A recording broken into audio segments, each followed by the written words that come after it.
Welcome to the Franchise Frontier, the podcast where we explore the evolving franchise landscape, dive into latest industry trends, and share actionable tools and tactics to help you build and grow your business. 1, 2, 3, 4.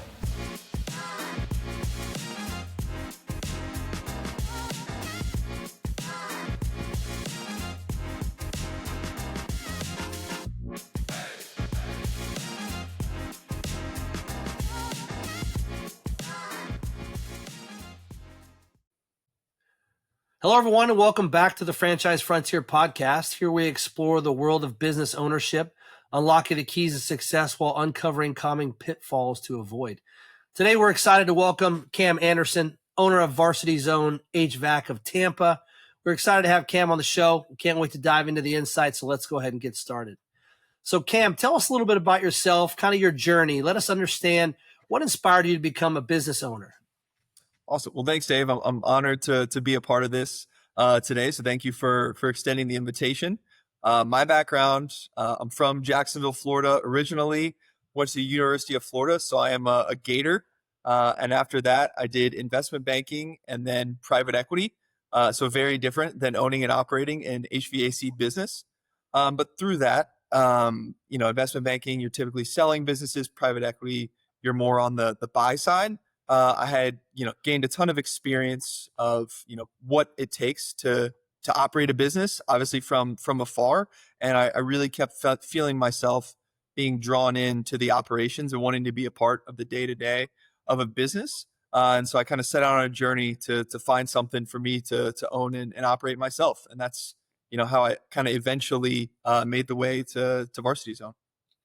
Is there, in that time of looking into businesses and obviously being a part of it at a high level, is there anything that drew you to a particular brand or system?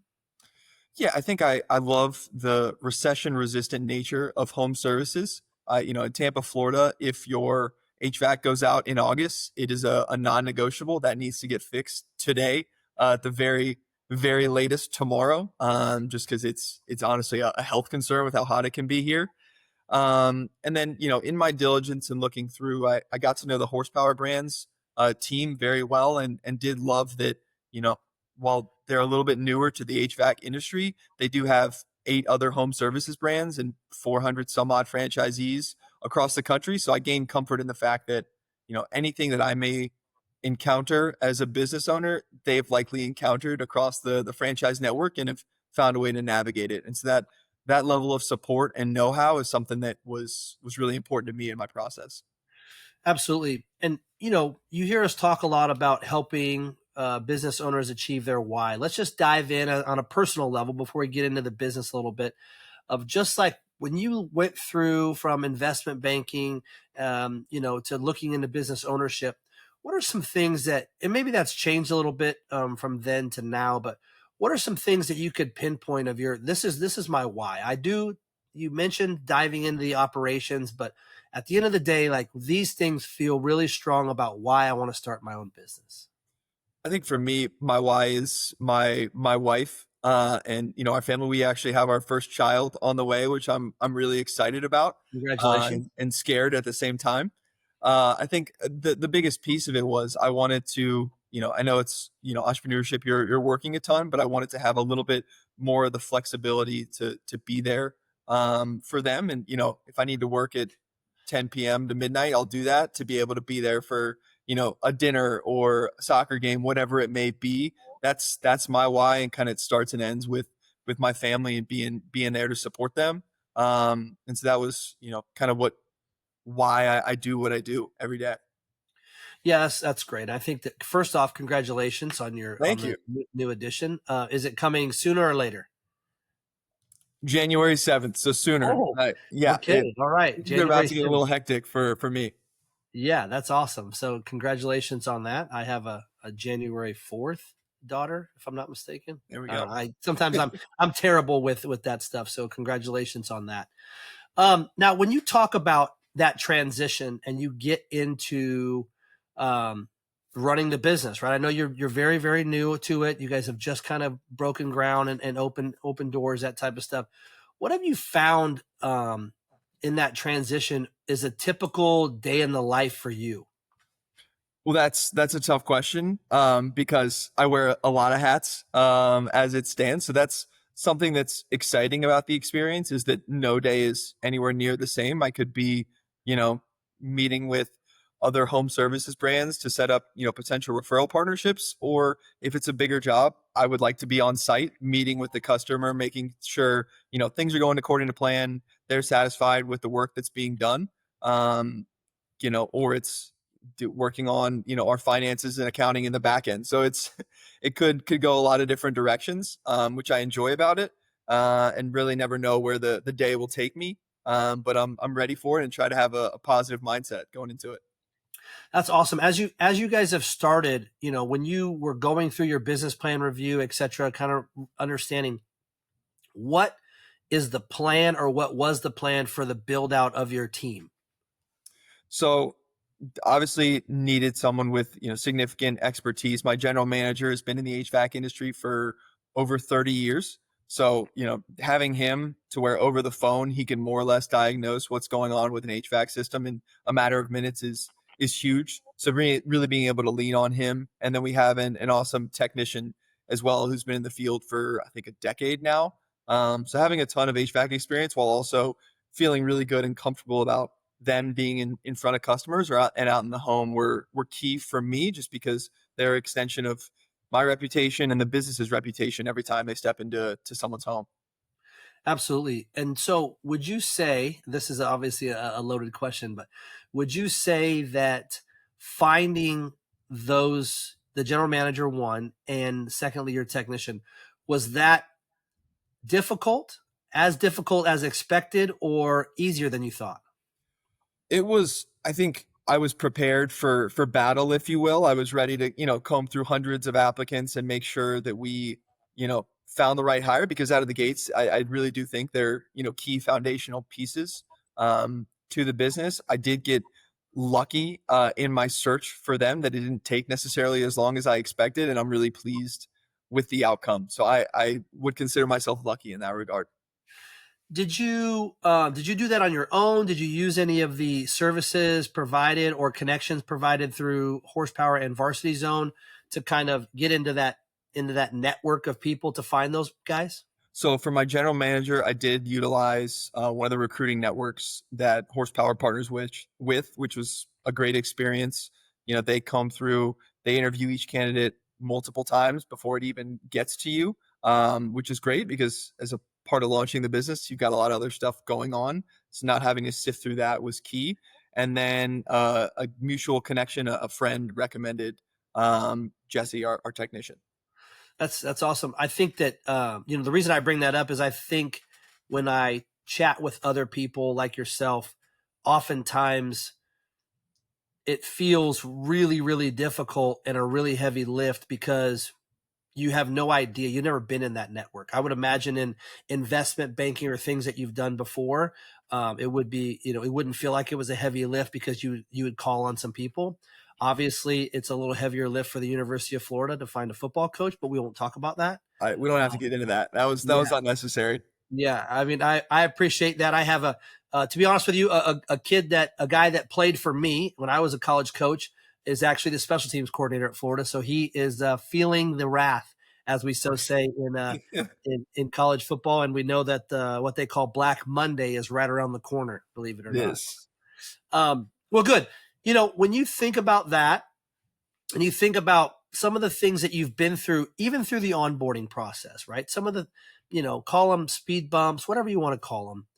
What advice would you give someone who's considering to become a business owner?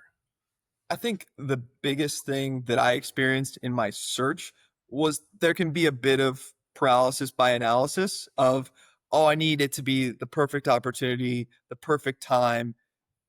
Obviously do your diligence, make sure you're comfortable with the risks, because it is a risky endeavor, but also at some point you kind of have to get off the bench and get onto the field. And you can always convince yourself that, oh, if I've saved up a little bit more, this might be better. Or if, once things slow down in my personal life, then I can do it.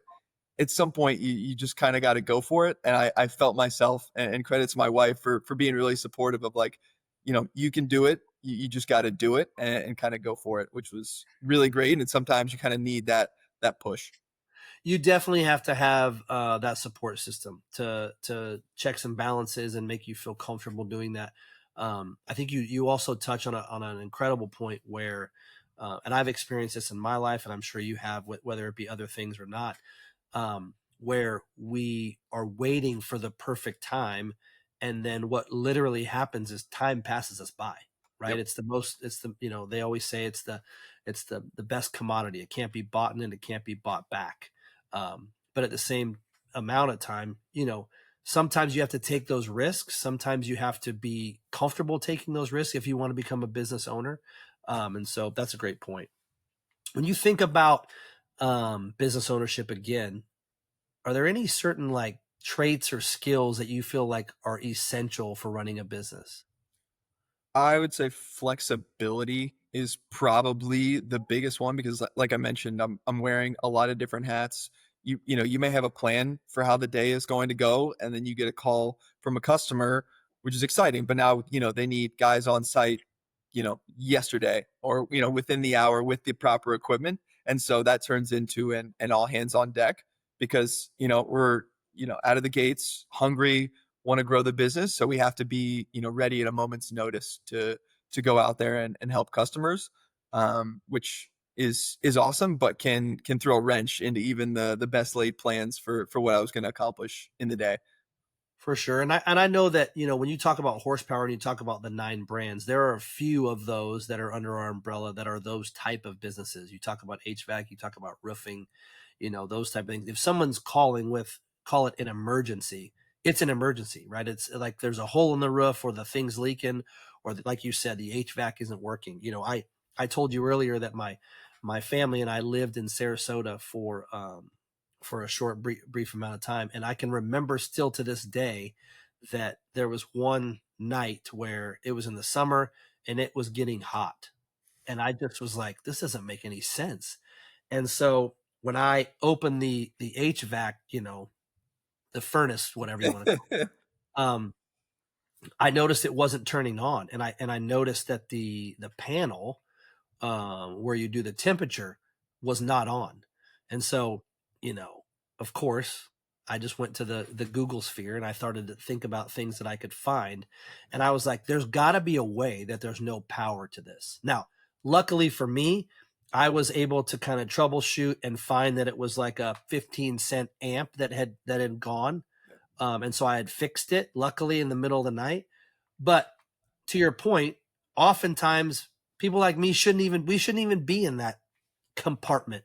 We shouldn't be messing with it. We shouldn't be doing anything. But when it's 85 degrees in your house and you got little kids and everyone's hot, you're like, I got to figure this out. But there's also a lot to be said for kind of the ability that you're trying to push forward from starting your business. You're saying, this is what we want to do as our customer service. So talk a little bit about kind of your mindset about customer journey and, in the early stages of starting your business, what is some of the things that you want to stand on that Varsity Zone is going to be, this is what we want to be known for in our area?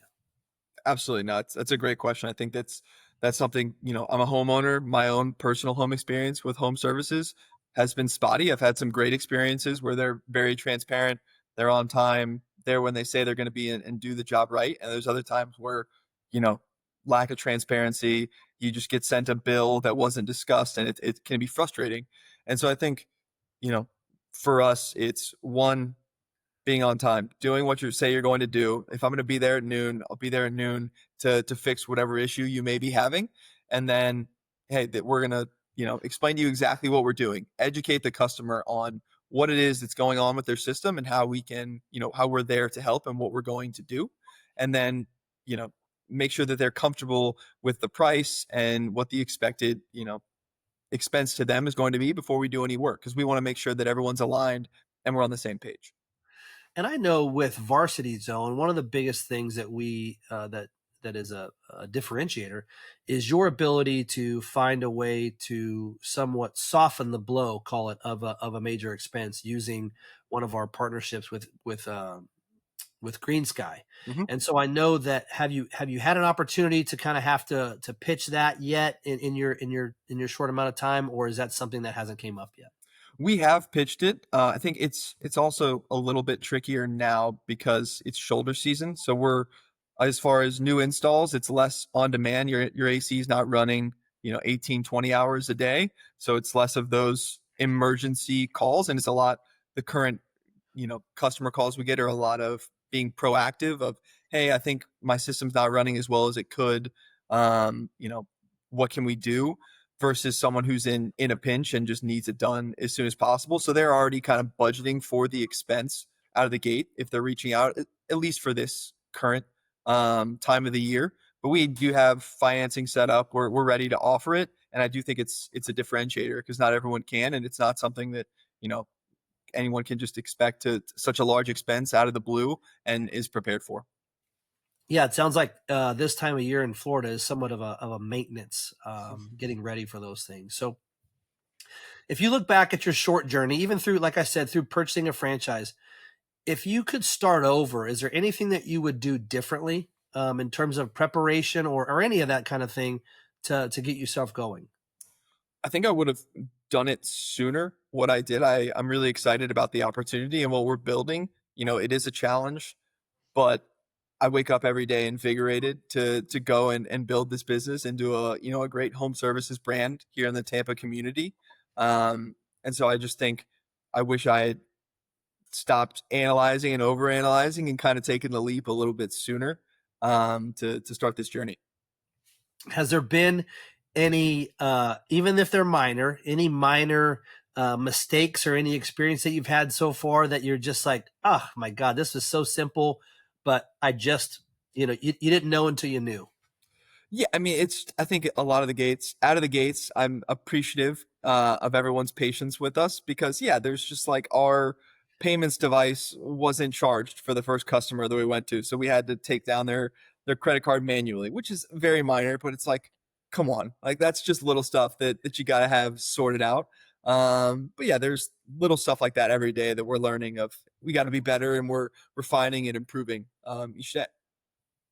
Awesome. And so when you think about just your business, right? I know you've probably set some 2026 goals. Let's just talk about those a little bit as you get through that, opening stage. You're going to go through, the weather in Florida is different, right? So it's obviously a different scale.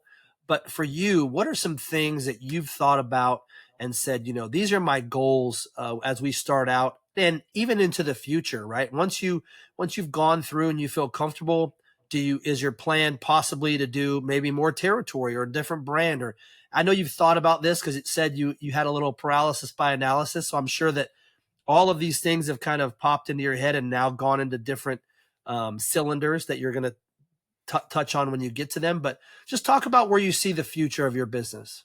Absolutely. I would certainly love one. I am 100% focused on Varsity Zone right now and building this. And then in the future would love to explore additional brands because I do find it a little bit tricky to get so horizontal and expand too much geographically because that's a lot of time between calls. You don't want a technician in the car for an hour and a half between calls because your territory is too geographically dispersed. So would love to get to, critical mass and then consider adding additional brands within horsepower or outside, depending on what the opportunity itself is, to help grow the business. Then you can obviously cross sell to the existing customer base. So that's my focus in the future and longer term. But for now, I'm 100% on Varsity Zone and growing this as much as we can.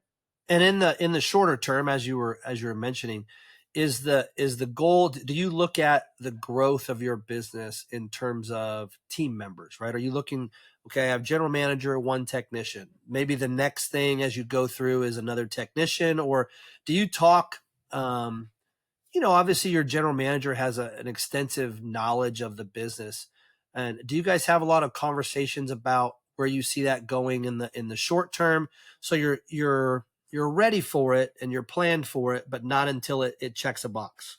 Yeah, I think capacity planning is a huge part of our day-to-day conversations, and it helps that my GM can kind of fill that whole where needed as far as running calls and being out in the field, which is great. So we have that safety valve of, we don't want a technician that's working 80 hours a week for his sake or ours. That's not good for anyone. That impacts his ability to do great work. And so, yeah, it's being prepared for, based on this call volume and what we're forecasting when things start to get warm in May and June down here. Where are we going to be at from an infrastructure perspective, and is that enough to service the demand that we expect? Is an ongoing conversation, and you're never going to get it perfectly right, but if we can be thoughtful about it, that's a huge focus for us. And so in your structure currently, is your general manager also doing the sales? Yes, he is. To be fair, so is our technician. We're all very much wearing several hats right now because it's we're trying to build this from the That's ground what you up. do. It takes everybody, doing everything they can. So yeah, he is focused on sales and canvassing and helping build relationships as well, in addition to being out in the field. And so have you noticed that when you've had an opportunity to run a sales call or be on site, have you noticed a difference in reaction from the customer when they know that you're the business owner, or they excited that you're the business owner? Maybe I'm not too keenly aware of that, or I don't try to make it a big deal. It's more so for me a learning exercise, and making sure that things are going well. But no, I'm not the most intimidating figure. I don't think that any of our customers are feeling any type of way about me being there. But maybe I'm wrong. I think moving forward, I think you'd be surprised. I don't think don't look at it as a negative, but oftentimes I've noticed in conversation that when you talk about home service and you talk about the way that things are built out with many locations, the homeowner really doesn't have any interaction with the business owner at all. Yeah. In terms of their general manager, they're a salesperson, and as you grow in scale, that will decrease obviously significantly. But I do think there's a lot to be said for when you show up at the job site and shake the customer's hand and let them know, I'm actually the owner of the business. I was here to oversee the project or something like that. I think that customers, in terms of customer journey, they really enjoy that sort of interaction and knowing that you are going to give that sort of care to them as well. No, that's a good point. Yeah, I do. Yeah, there is, to revise my prior answer, I'm sure there's some comfort in knowing that, yeah, I am also on site. And if there's, here's my personal cell phone. If there's a problem, shoot me a text, call me. Even if it's after we're gone, we'll come back and make it right.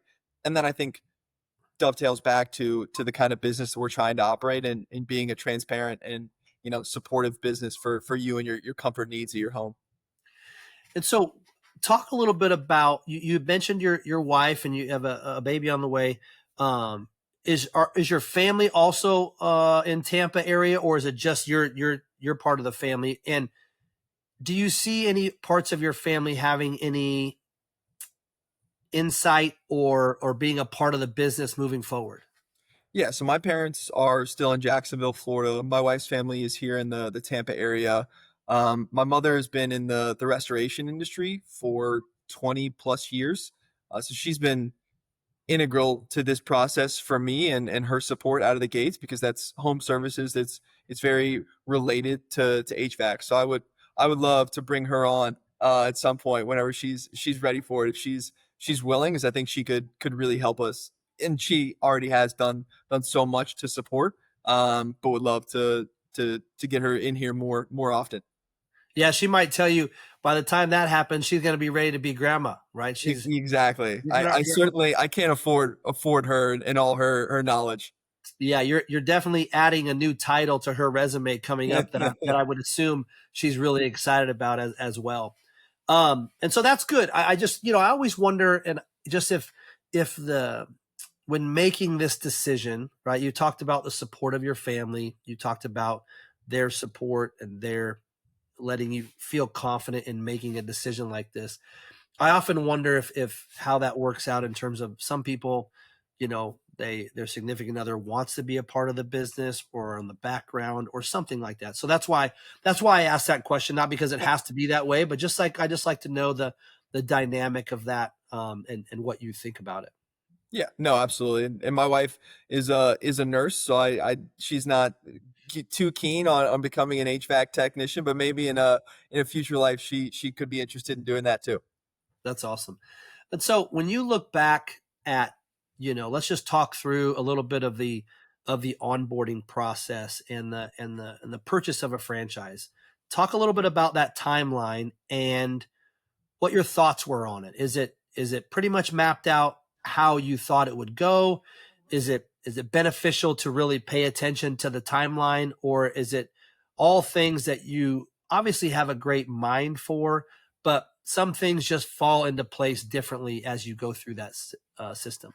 Yeah, I think it varies. Like there were certain aspects of the onboarding process. For example, finding a lease. I didn't think that would be too big of a deal or too difficult. Apparently that I was wrong. Leasing for kind of the flex small bay industrial space that we were looking for is at over 90% capacity in the Tampa area. So it just took longer than expected. But for the most part, I think the onboarding process was very well laid out, and kind of regimented as far as like these are your priorities for this week to make sure, because this is a longer pole in the tent. We need to get started on this early, whereas other pieces we can wait. I think overall, it was a well-defined roadmap to getting you to live in the, 90 to 120 day frame post signing, which is great.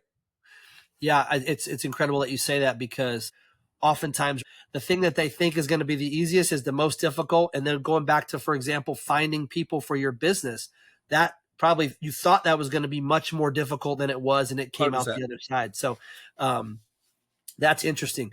So talk quickly a little bit about, as you've gone through that process with onboarding and opening your business, talk a little bit about the brand team, right? Just touch on, what their process has been through. So if somebody was looking to buy a franchise business, kind of understanding what their brand team helps them through onboarding to get to go live. Yeah, absolutely. I think again, there's a lot of different buckets of onboarding, right? Like there is the blocking and tackling of setting up your LLC, making sure you're doing the little things so that you can operate an above board business. Then there is the Varsity zone specific, making sure you're aware of, getting familiar with the industry. You are, getting onboarded with branding and marketing. And so I think they do a good job of, it can be a bit overwhelming, obviously, when, you open a packet and it's a list of 50 things that you need to do in the next 90 days. But we have weekly check-ins, and I think the horsepower team does a really good job of making sure that you get the information you need and you have time to get the roadmap completed in a timely manner. Excellent. And so do you feel like there's a lot of value also brought by that team and even the varsity zone people as a whole, in terms of getting you into the industry, getting you in connection with the people in your area that help you in that industry? Absolutely. I would also really double down on the fact that they were always reachable when needed. Even if it was a random question at 6 o'clock at night, I could ping someone and I could get a pretty timely response of like, hey, these are the suppliers you should reach out to in your area that can, get you what you need to go live for your initial truck stock to have on the van. Hey, have you ordered your van yet? If this is, our targeted go live, we really need the van ordered by this date to make sure we have it on site so you can run calls once you're live. And so I think they do a really good job of making sure that nobody gets left behind and you're tracking for what you need to get accomplished to actually go live when you want to. That's incredible. In your short amount of time as you've gotten ramped up, have you had, let's not put them on a scale in terms of big or small, but have you had some nice wins for your team that you just felt good about where the future's going and how you're going to drive that business going into 2026? Yeah, I think maybe this is I was expected out of the gates, to really, come out of the gates strong, which we did, and I'm happy with it. And I knew a lot of that was, my network and, reaching out to family and friends who've been incredibly supportive. But I thought that, after a week, the Google ads and those leads should start to trickle in too. And it took a few weeks. You don't have a business profile yet, or you do, and it's very nascent on Google. It takes time to get that brand recognition and get reviews from customers. And I think something that's been exciting for us, after, the last few weeks is a lot of those Google leads have started to trickle in. We're building our Google profile, social media starting to grow and scale. So it's been really exciting to see the engine and the wheels start to turn a little bit, with not just, my network of reaching out to them to get on a maintenance plan or a tune-up, but also some of the more, inorganic pay-per-click Google leads are starting to work too, which is really exciting for us to kind of launch into the next stage of growth. Yeah, and on the organic side of that, what are some things that you guys have done just inside the community to kind of get out and just get your name out there? I don't know if you definitely don't pull over on the Sky Bridge and take a photo, but if you get an opportunity, that'd be a cool photo. But It would. what are those things that you've done organically, just that you've really touched on to say, hey, we're in your community, we're a community-based business, and we want to be your provider? Yeah, we were a part of the trunk or treat at my gym, which was fun. We brought the service van to the gym and passed out candy, with a bunch of other, families and people that are gym goers. A few of the young boys were excited to run around in the back of the truck. I didn't think that would be exciting, but apparently it was. So just local stuff like that. Door hangers on, in the neighborhoods that we service, just to let people know, hey, we're here, we're local in your community, and we want to help you out if you need us. That's incredible. Well, Cam, thanks for joining us on the Franchise Frontier podcast. For the viewers, I hope today's episode gave you a clear look into the journey of business ownership and maybe even brought you one step closer to finding your why. Until next time, keep exploring what's possible. Cam, again, thank you so much for your time. Thanks for having me, Dave. This was great.